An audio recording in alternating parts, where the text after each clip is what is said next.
Welcome to घमासान। मैं हूं आपके साथ दीक्षा और आज हमारे साथ यहां पर मौजूद हैं एक बहुत ही सक्सेसफुल महिला डॉक्टर सविता राय मैम, जो एडवांस एकेडमी इंदौर की डायरेक्टर हैं। तो आज हम मैम से जानेंगे उनके पूरे करियर के बारे में, एडवांस एकेडमी के बारे में, साथ ही कोविड के बाद एजुकेशन फील्ड पर जो असर आया है उसके बारे में भी मैम से जानकारी लेंगे।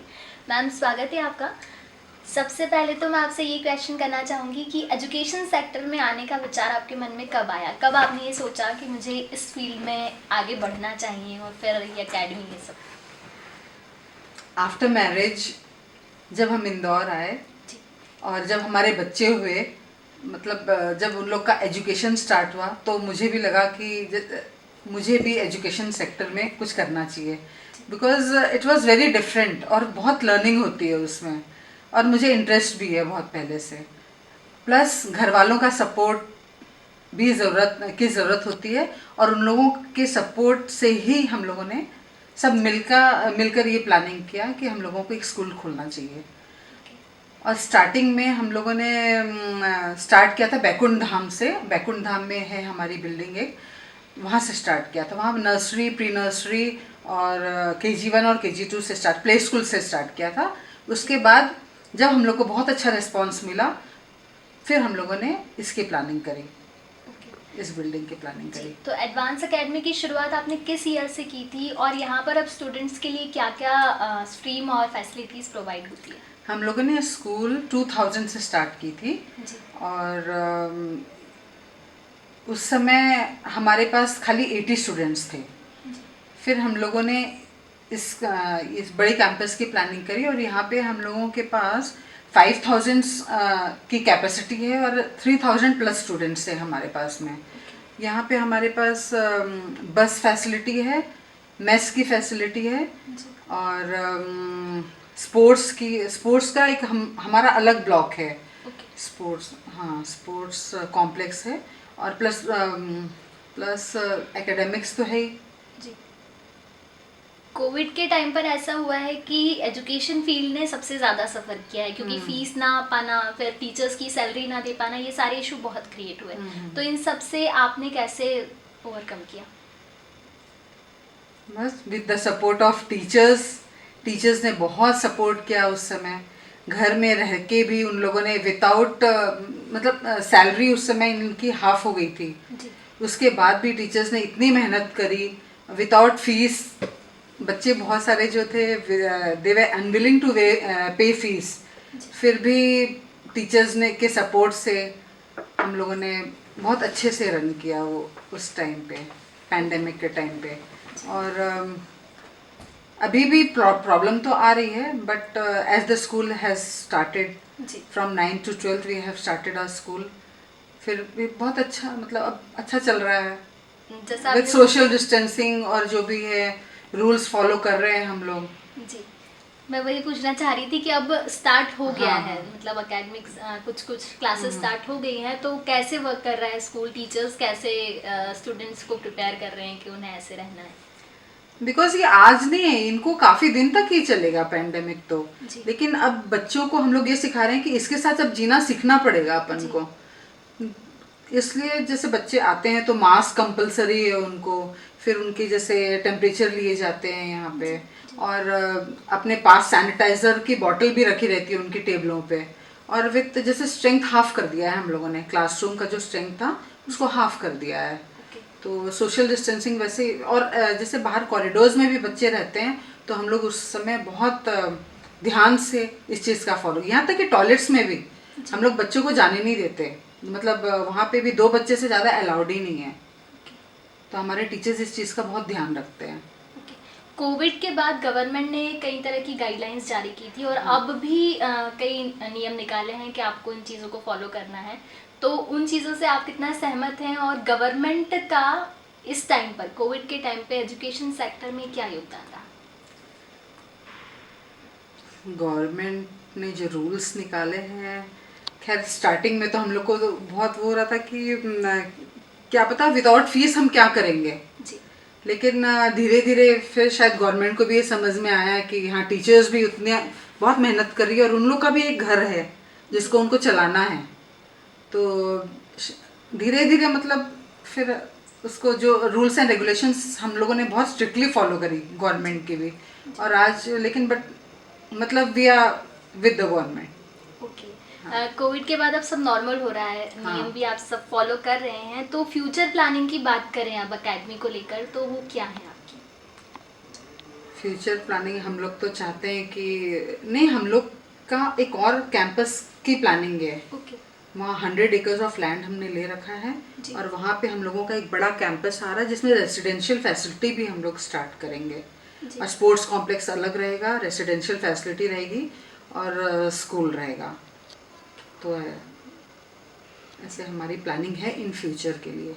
ओके। एक ड्यू टू पैंडमिक हम लोग स्टार्ट नहीं कर पाए। जी। इस साल से But ही future हमारा में प्लान उससे था start करने कि का। स्टार्ट करना है। जी।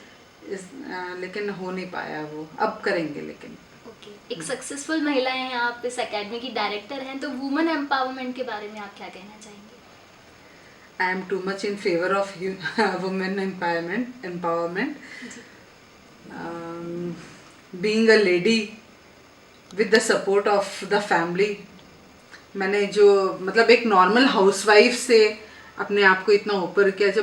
जब इंदौर में शादी होके आई थी तो मुझे लगा था मैं बिल्कुल एक नॉर्मल, जैसे सब हाउसवाइफ्स होती हैं। मैंने अपनी मदर को देखा था, she was a normal housewife, तो वैसे ही मैं आई थी। बट यहाँ पे आके फिर हम लोगों ने स्कूल स्टार्ट किया।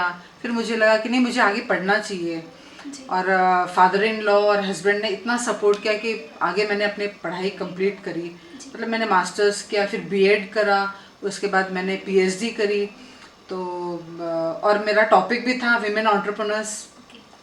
तो इससे मतलब अपने आप को मैंने आगे ही बढ़ाया। I am very much in favour of women empowerment. Okay. जैसा कि आपने अभी बताया कि आपको फैमिली का काफ़ी सपोर्ट मिला, लेकिन आज भी हम कई जगह देखते हैं कि समाज में महिलाओं को आगे बढ़ने से रोका जाता है। उनका यही है कि क्या ज़रूरत है जॉब करने की, घर में रहो, घर का काम करो, ऐसा।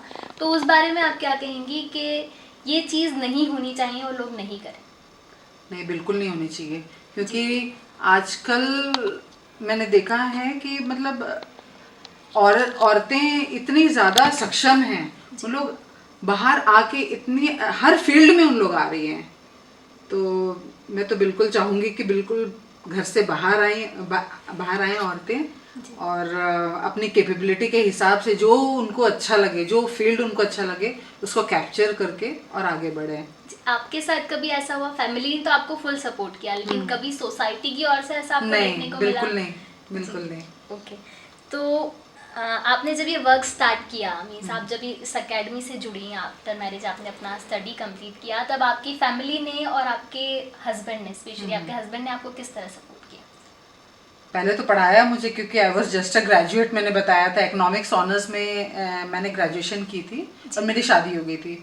उसके बाद मैंने स्कूल खुलने के बाद हस्बैंड के सपोर्ट से ही मैंने अपनी पढ़ाई स्टार्ट करी। उनने कॉलेज में मेरा एडमिशन करवा दिया और वहाँ पे फिर मैं मास्टर्स मैंने करा। यहाँ पे न्यू जीडीसी से मैंने मास्टर्स किया था, फिर बीएड किया, फिर पीएचडी करी। तो सब हस्बैंड और फैमिली के सपोर्ट से ही किया। जी। इस फील्ड में आने के बाद कई सारे, हर फील्ड में उतार चढ़ाव आते हैं। आपने एकेडमी की स्टार्टिंग की होगी तो उसको रन करने में भी काफ़ी सारी चीज़ें अप्स एंड डाउन्स होते हैं। तो आपने अभी जो फिलहाल जो लोगों ने अपना न्यू स्टार्टअप किया था, या हर फील्ड की बात कर रही हूँ मैं, एजुकेशन हो या कोई बिजनेस हो, तो कोविड ने उन्हें बुरी तरीके से परेशान कर दिया है। तो आप किस तरह से उन्हें मोटिवेट करेंगी कि उन्हें परेशान नहीं होना चाहिए बल्कि खुद को फोकस करके आगे बढ़ना चाहिए? प्रॉब्लम ये है कि अभी मेनली सबको फाइनेंशियल प्रॉब्लम ज़्यादा हो रही है। जी। तो जिसके पास फाइनेंस की प्रॉब्लम है उनको तो प्रॉब्लम आएगी ही। और काफ़ी जैसे इंस्टीट्यूशंस तो बंद भी हो गए हैं, मैंने सुना है कि बंद हो गए हैं। बट अगर टीचर्स का सपोर्ट है, अगर उनके जो लोग उनसे जुड़े हुए हैं उनका सपोर्ट है कि विदाउट फाइनेंस या कम पैसे में भी अगर वो काम करने को तैयार है, तो दे शुड गो फॉरवर्ड।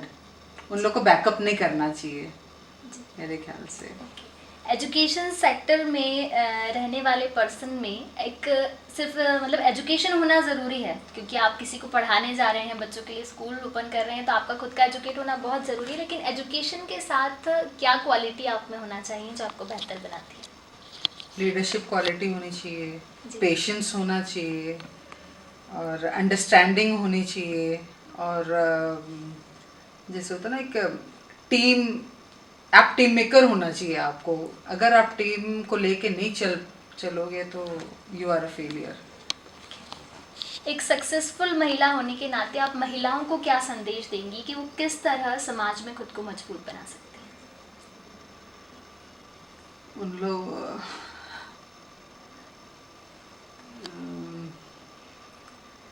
मैं औरतों से ये कहना चाहूँगी, जो भी लेडीज़ हैं उनको सबसे पहले तो अगर मतलब घर वालों का सपोर्ट सबसे ज़्यादा इम्पोर्टेंट होता है अकॉर्डिंग टू मी, क्योंकि मैंने विमेन एंटरप्रेन्योर्स का भी जो वो किया था, सर्वे किया था मैंने, 250 विमेन का मैंने सर्वे किया था।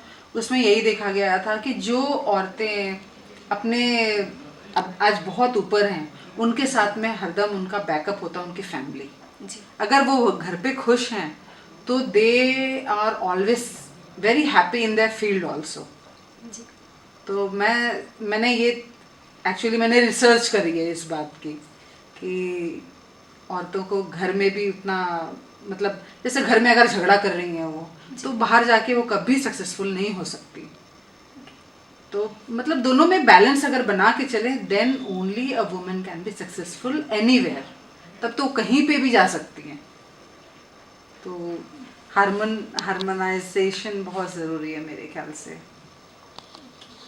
हमारी यूथ को जिसमें आपके एकेडमी के बच्चे भी इंक्लूड हैं, उन्हें आप क्या मैसेज देना चाहेंगी कि किस तरह की क्वालिटीज़ वो अपने में लाएं ताकि वो सक्सेसफुल बन सकें? मैंने बच्चों को यही बोला है कि बेटा तुम जितने भी ऊपर चले जाओ, I know you will be successful. कोई इंडस्ट्रियलिस्ट बन जाएगा, कोई डॉक्टर्स बन जाएगा, कोई कहीं पे भी, मतलब बहुत बड़े बड़े जॉब करेंगे बच्चे, कोई मतलब फॉरेन में भी बहुत सारे हमारे बच्चे, उन लोगों को यही बोलती हूँ मैं कि बेटा तुम जितना भी ऊपर चले जाओ, अपने ग्राउंड से जुड़े रहना, अपनी ज़मीन से जुड़े रहना। बिकॉज तुम एकदम, मतलब अगर तुम्हारा दिमाग यहाँ पे है तो तुम ग्राउंड से जुड़े रहना बहुत ज़रूरी, otherwise they will not grow up. मतलब घमंड नहीं आना चाहिए लोगों को। तो डॉक्टर सविता राय मैम ने आज हमें कई सारी बातें बताई, उनकी एकेडमी के बारे में, यहाँ पर जो स्ट्रीम्स और फैसिलिटीज स्टूडेंट्स के बारे में है उस बारे में मैम ने बताया। साथ ही कोविड के टाइम पे जो प्रॉब्लम्स आई मैम ने उससे फेस किया। इस तरह आप भी फेस कर सकते हैं, क्योंकि न्यू स्टार्टअप्स जो आप लोगों ने किए हैं, कई लोग बहुत परेशान हो गए हैं और कईयों ने तो गलत कदम भी उठा लिए हैं। तो वो ना करें, अपने आप को संभालें और इस परिस्थिति से बाहर निकलें। साथ ही स्टूडेंट्स के लिए मैम ने एक संदेश दिया है कि आपको घमंड करने की ज़रूरत नहीं है। अगर आप एक ऊंचे लेवल पर पहुंच गए हैं तो ज़मीन से जुड़े रहें, तो यही आपको एक सक्सेसफुल इंसान बनाएगा। Thank you so much ma'am. Subscribe our channel and press the bell icon for more updates.